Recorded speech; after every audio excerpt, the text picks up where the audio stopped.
तो अस्सलाम वालेकुम guys, this is Zaira with you. तो आज हम पढ़ेंगे द लिविंग वर्ल्ड का rapid revision. The the living, ये पेन को ही थोड़ी प्रॉब्लम है, इसलिए आई होप कि आप लोगों को दिख रहा होगा। The living world, the living world. तो इसके बाद क्या आता है, पहले ही जो वेरियस टाइप्स है लाइफ फॉर्म्स का जो हम एग्जिस्ट करते हैं, different types of geometrical area है जिसमें उसको बोलते हैं है लिविंग वर्ल्ड। लिविंग का मतलब क्या होता है? लिविंग का मतलब होता है plants, animals, fungi, bacteria. Bio, इसके बाद आता है बायोडाइवर्सिटी। बायोडाइवर्सिटी का मतलब होता है, बायो का मतलब होता है सिंपली लाइफ, डाइवर्सिटी का मतलब होता है वैरायटी। तो ये करता है रिफर नंबर और types of different organism present on earth. मैं फिर से बताती हूँ, बायोडाइवर्सिटी का मतलब होता है नंबर और टाइप्स ऑफ डिफरेंट ऑर्गेनिज्म जो प्रेजेंट है अर्थ पे। और साइंटिस्ट के हिसाब से 7.8 स्पीसीज है। और जो डिस्कवर किए हैं, मतलब डिस्क्राइब्ड किए हैं साइंटिस्ट में, वो प्रिडिक्शन किए हैं साइंटिस्ट ने 7 to 8 मिलियन। डिस्कवर नून और डिस्क्राइबर की जो साइंटिस्ट ने किया है वो है 1.7 to 1.8 मिलियन। उसके बाद हम चलते हैं, इसमें पहले ही बात आती है डिसएडवांटेजेस क्या थे कॉमन नेम के। ए सिंगल स्पीसीज के पास सेवरल कॉमन नेम थे। सिंगल वर्नाक्युलर नेम जो है वो ऑफन करता था various species due to language difference. बहुत सारे स्पीसीज वो जनरली लैक करते थे इकोनॉमिक इम्पोर्टेंस, तो उनके पास वर्नाक्युलर नेम नहीं थे। तो उसका सोल्यूशन ढूंढने के लिए क्या आया, फिर नॉमेनक्लेचर आया। नॉमेनक्लेचर का मतलब क्या होता है? जब हम किसी भी पर्टिकुलर ऑर्गेनिज्म को एक नेम प्रोवाइड करते हैं, उस साइंटिफिक नेम को पूरे वर्ल्ड में एक्सेप्ट किया जाता है, and this process of naming is called nomenclature. और हाँ, इसमें दो फॉर्मूलाइज आती है, ICBN, सॉरी फार्मूला नहीं, इसकी सॉरी इसकी फुल फॉर्म ICZN। सॉरी मेरी हैंड राइटिंग ठीक नहीं आ रही है इस पर, तो सॉरी। तो ICBN का मतलब क्या होता है? International code for botanical nomenclature. ICZN का मतलब होता है international code for zoological nomenclature. अब साइंटिफिक नेम क्या होता है? जो मैंने आपको बोला गया नॉमेनक्लेचर, जब हम किसी भी ऑर्गेनिज्म को एक साइंटिफिक नेम देते हैं और उसको वर्ल्ड में एक्सेप्ट किया जाता है। साइंटिफिक नेम दिया गया है बायोलॉजिस्ट ने, ये यूनिवर्सली एक्सेप्टेड है। साइंटिफिक नेम इंश्योर करता है कि ईच ऑर्गेनिज्म के पास एक नेम होना चाहिए और वो नेम किसी भी ऑर्गेनिज्म के पास नहीं होना चाहिए। उसके बाद दूसरा पॉइंट जो है वो होता है बाइनोमियल नॉमेनक्लेचर। तो मैं लिख देती हूँ बाइनोमियल नॉमेनक्लेचर। बाई का मतलब होता है दो, नॉमेनक्लेचर का मतलब है जो मैंने आपको अभी बताया है, मतलब एक। और जब हम किसी भी पर्टिकुलर ऑर्गेनिज्म को एक नाम प्रोवाइड करते हैं, उसमें एक्सेप्ट किया जाता है, मतलब वो पूरे वर्ल्ड में एक्सेप्ट किया जाता है, तो उसको बोलते हैं उस नेम को बोलते हैं नॉमेनक्लेचर। तो बायोनॉमिकल नेम क्या होते हैं? दरअसल क्या होता है, बायोनॉमिकल नॉमेनक्लेचर में होता है जिसमें ऑर्गेनिज्म को हम दो वर्ड से, मतलब जैसे हम बोलते हैं रिप्रेजेंट करते हैं, या दो वर्ड दिए जाते हैं। बायो पहला ही है इसमें जीनस, और उसके बाद आता है स्पीसीज। तो जीनस और स्पीसीज ये दो नेम हैं, इनको यही आते हैं बायोनॉमियल नॉमेनक्लेचर सिस्टम में, जिसमें ईच ऑर्गेनिज्म को दो वर्ड से दिया जाता है। जैसे मैंगो का है मैंजीफेरा इंडिका। मैंजीफेरा का मतलब, मैंजीफेरा इसमें जीनस है, इंडिका इसमें स्पीसीज है। अब हमारे दिमाग में अराइज होता है क्वेश्चन, ये जीनस क्या होता है? एक ऐसा ग्रुप होता है जहाँ पे एक जैसे सिमिलर चीज़ को रखा जाता है, जैसे कि फॉर एग्जाम्पल लॉयन है, टाइगर है, लेपर्ड है।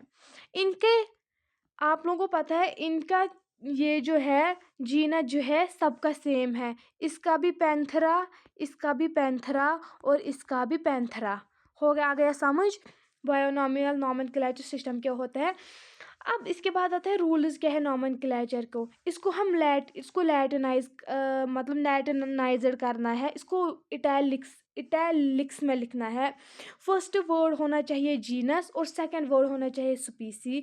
जीनस स्टार्ट करता है कैपिटल लेटर से और स्पीसीज करता है स्मॉल लेटर। और उसके बाद when hand written separately underline and printed in letters, इसका मतलब है कि जैसे मैं फॉर एग्जांपल आपको यहाँ पे बता देती हूँ। मैंने लिखा यहाँ पे ह्यूमन बीइंग का साइंटिफिक नेम होमो सैपियंस, तो हमें क्या करना है, इस होमो को अलग अंडरलाइन करना है, सैपियंस को अलग अंडरलाइन करना है। तो मैं आपको कॉमन नेम और उनके डिफरेंट कॉमन नेम्स और मतलब कॉमन नेम्स उनके डिफरेंट साइंटिफिक नेम बताते हैं।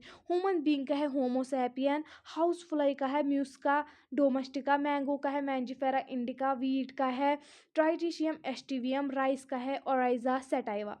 उसके बाद टॉटोनॉमी क्या होती है, टॉटोनॉमी होती है साइंटिफिक नेम जिसमें सेम वर्ड यूज़ किया जाता है जीनस और स्पीसीज के लिए।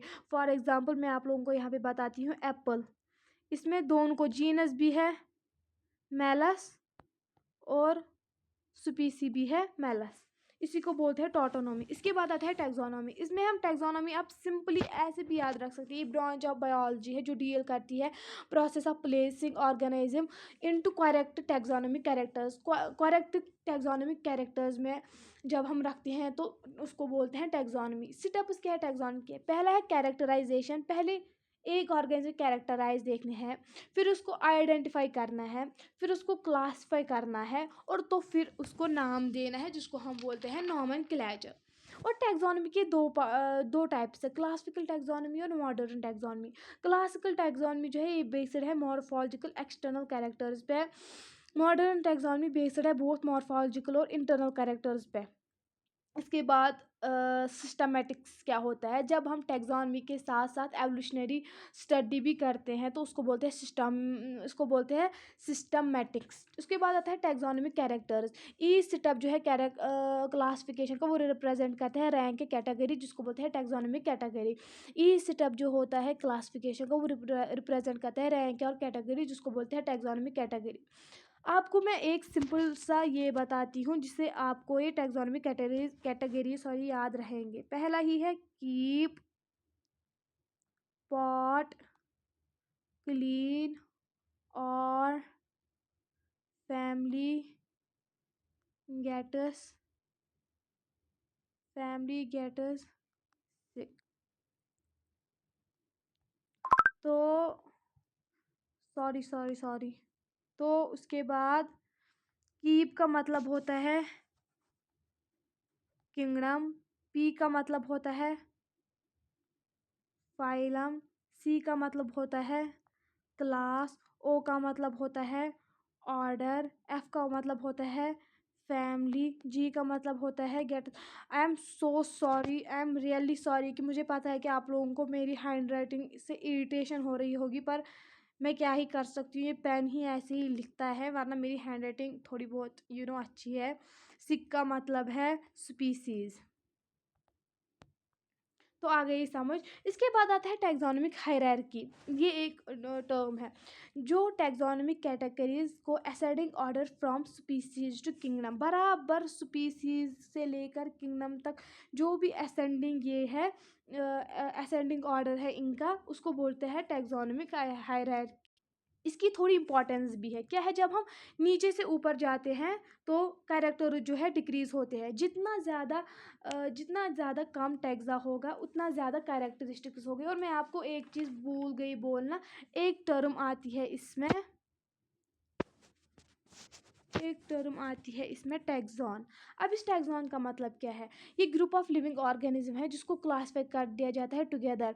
टैक्सो होता है एक ग्रुप होता है लिविंग ऑर्गेनिज्म जिसको जो क्लासिफाई करते हैं टुगेदर बिकॉज वो सिमिलर होते हैं, उसी को बोलते हैं टैक्स। तो अब मैंने आपको ऊपर बताया कि किंगडम, सॉरी रेज हो गया, kingdom, phylum, class, order, family, genus, species. अब मेरी बात ध्यान से याद रखना, ये बहुत ज़्यादा इजी है याद रखना, मैं आपको बताती हूँ। पहला ही है हमें क्या करना है, हमें ऊपर से ही नीचे नहीं जाना है, हमें नीचे से ही ऊपर जाना है, क्योंकि मैंने आपको बोला जब हम नीचे से ऊपर जाते हैं तो नंबर ऑफ कैरेक्टरिस्टिक जो है डिक्रीज हो जाते हैं।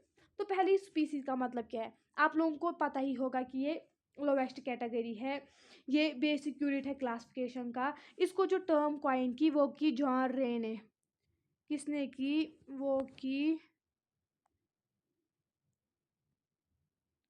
जॉन रे ने।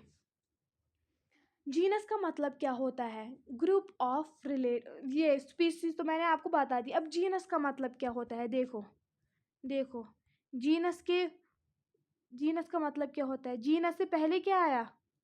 जीनस से पहले क्या आया? Species, group of similar species या रिलेटेड स्पीसीज को हम जीनस बोलते हैं। इसमें आता है Panthera leo, Panthera tigris, Panthera pardus. Panthera Panthera Panthera मैंने आपको पहले ही बोला जीनस होता है कि जिनकी मतलब ये जिनका ये जो होता है सेम होता है, मतलब कि जहाँ पे एक सिमिलर चीज़ें रखी जाती है, जैसे Panthera leo, Panthera tigris, Panthera pardus. Family क्या होती है? Group of related genera genus, group of related genera genus. Family क्या होती है? Group of related genus. Family से पहले क्या आया? जीनस। तो हम क्या करेंगे? Group of related genus. इसमें याद रखेंगे पैंथरा और फेलिस। पैंथरा में आता है लॉयन, टाइगर, लिपोर्ट। फेलिस में आता है कैट। इन दो को मिला के फैमिली में हो जाता है फेलिडिया, फैमिली बन जाती है फेलिडिया। कैनिस, कैनेडिया। मैं आपको ज़्यादा एग्जांपल्स नहीं दूंगी यहाँ पे क्योंकि टाइम जो है वो बहुत ज़्यादा कम है। तो उसके बाद हम सीधे आ जाते हैं ऑर्डर पे। ऑर्डर से पहले क्या है? फैमिली। तो क्या हुआ? Aggregation of family. तो ऊपर क्या हमने देखा? पैंथरा और फेलिस का हो गया फेलिडिया, कैनिस का हो गया कैनेडिया। तो फेलिडिया और कैनेडिया को मिलाकर पॉलीमोनिया, सॉरी, कार्निवोरा बन जाता है। हो गया नहीं? उसके बाद आता है क्लास। क्लास अब आप लोगों को खुद ही समझ हो रही है। क्लास से पहले क्या आ गया? क्लास से पहले क्या है? Order, aggregation of related order. हमने देखा साइड में, क्या देखा हमने? एक तो कैनेडिया को लिया, एक तो फेलिडिया को लिया। वहाँ क्या देखा हमने? कार्निवोरस। अब इसमें हम वहाँ पे एक और भी एग्जाम्पल भी आ, सोलानेसी और कौन, आई होप कि आपको समझ आया होगा। कौन वो सी, इसको पॉलीमोनियल्स कहते हैं। तो क्या हुआ? कार्निवोरा और पॉलीमो। तो जब हम कार्निवोरा और कार्निवोरा को मतलब कार्निवोरा, सॉरी, क्लास में हम कार्निवोरा को रखेंगे मैमिलिया, पॉलीमोनियल्स को रखेंगे डाइकॉटलिडोनिया। तो इसके बाद आता है डिवीजन, या इसको हम फाइलम भी कह सकते हैं। इसमें जैसे हमने ऊपर देखा डाइकॉटलिडॉन और मोनोकॉटलिडॉन, या हमने मैमलिया देखा। मैमलिया आता है कॉर्डेटा में, डाइकॉटलिडॉन होता है एंजियोस्पर्म में। इसके बाद लास्ट आता है किंगडम। ये सबसे बड़ा यूनिट है क्लासिफिकेशन का। इसमें आता है kingdom plantain, kingdom Animalia. Thank you so much for watching. I hope कि आपको ये समझ आया होगा। तो अगर आपको ऐसे वीडियो चाहिए तो प्लीज़ कमेंट करके बता दीजिए। तो I will try my best level. I will try my level best.